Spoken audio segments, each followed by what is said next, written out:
E aí galera, vamos às notícias. No derby Cuca e X-Carille, veja o que reforços de 2017 fizeram em Corinthians e Palmeiras e rodada 13. Tudo o que você precisa saber sobre Palmeiras x Corinthians. Mais que um duelo de treinadores com personalidades distintas, o Palmeiras x Corinthians desta quarta-feira irá opor comandantes com ideias de jogo absolutamente opostas. Entre as equipes de Cuca e Fábio Carille, que se enfrentam às 21h45, de Brasília, no Allianz Parque, dificilmente alguém conhece tão bem essas propostas quanto o centroavante corintiano Jô. Recentemente, em entrevista ao All Sport, ele revelou predileção maior pelo conceito de jogo de Carille, mas foi sob o comando de Cuca, no Atlético MG, em 2 temporadas, 2012 e 2013, que Jô conquistou títulos importantes, alcançou a Copa do Mundo e marcou sua volta por cima no futebol. Ainda assim, é sob o comando de Fábio Carille, no Corinthians de 2017, que o centroavante se tornou o verdadeiro protagonista de uma grande equipe brasileira, o que reforça no início da série com disputa pela artilharia e gols importantes. Se Carille se auto-intitula um seguidor das ideias de Tite, foi o próprio treinador da seleção brasileira, em seu último jogo pelo Corinthians, justamente no Allianz Parque, que apontou o que há de distinto com Cuca. São ideias de futebol diferentes. Uma ideia, de Tite e Carille, procurando triangulações. O Palmeiras com transições diretas e em cima da velocidade de um contra um forte que eles têm, disse. Algo que vai muito além da breve descrição do técnico e passa pelo sistema de marcação individual palmeirense, por zona corintiano. Jô se tornou crucial no time de Cuca, fundamental na vida dele. Jô com Ronaldinho, fundamental para o Atlético de Cuca. Cuca é o principal responsável por Jô, em baixa na temporada 2012, ter parado no Atlético MG. O atacante tinha tratativas com o Botafogo naquele momento, mas parou no Galo e foi anunciado pelo próprio treinador, de surpresa, no início daquele Brasileirão. Em só 2 rodadas, ganhou a posição de André, fez crescer o entrosamento com Ronaldinho e logo virou uma peça-chave. E também, nos dias que antecederam o confronto contra o Corinthians, no Allianz Parque, a diretoria do Palmeiras trabalhava arduamente para contratar o meia Diego Souza, do Sport, para reforçar o elenco alviverde, que já é um dos mais valiosos do país. Esse episódio exemplifica bem as diferenças entre os rivais desta quarta-feira pelo Brasileiro. A quantidade de jogadores que chegaram ao Palmeiras nos últimos anos é uma marca da era Crefisa/Fã. A patrocinadora não poupa esforços para fortalecer o time. Em 2017, trouxe 13 e investiu cerca de R$ 7 milhões, o que motivou até brincadeiras na própria torcida.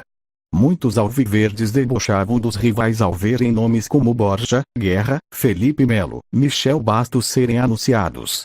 Diziam que, com tantos atletas, seria possível fazer um time por torneio. Além dos citados, chegaram os zagueiros Antônio Carlos e Juninho. Os laterais Maique e Fabiano. Estava emprestado em 2016 e foi comprado neste ano. O volante Bruno Henrique. Os meias Yoran e Rafael Veiga. Os atacantes Keno e William. Do outro lado, o Corinthians tem lidado desde o início do ano com um cenário mais modesto.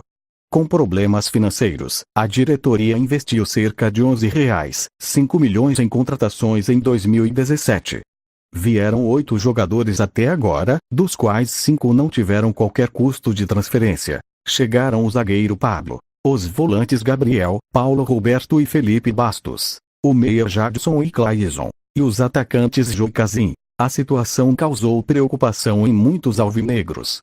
Já irritados com a campanha decepcionante no Brasileiro, 2016, 7º lugar, muitos temeram mais um ano de sofrimento.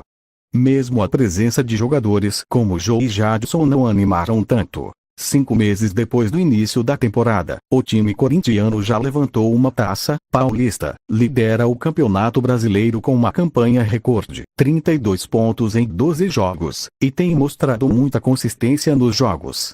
Fábio Carille, técnico sob o qual pairavam muitas dúvidas, achou o time ideal ainda no estadual e deu sequência. E para fechar, mais um capítulo da centenária história do clássico entre Palmeiras e Corinthians será escrito nesta quarta-feira.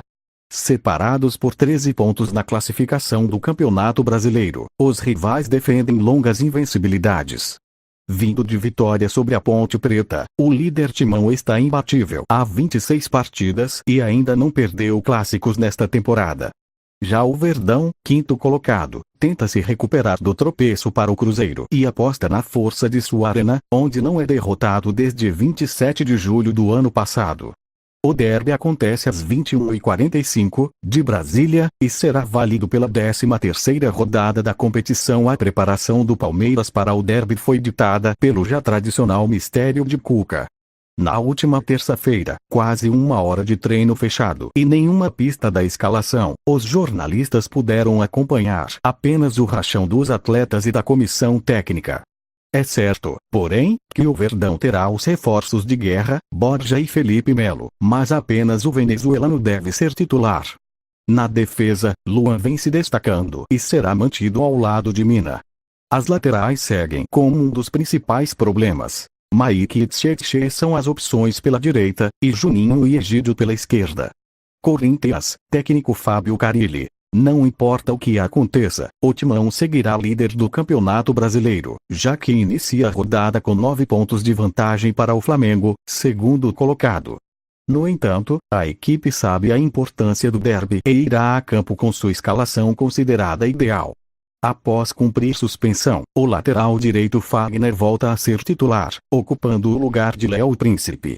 Assim, a defesa alvinegra estará ainda mais fortalecida. O Corinthians não sofreu gols nos últimos 6 jogos do Brasileirão e já acumula 547 minutos sem ser vazado. E foi isso, galera, tudo sobre o derby.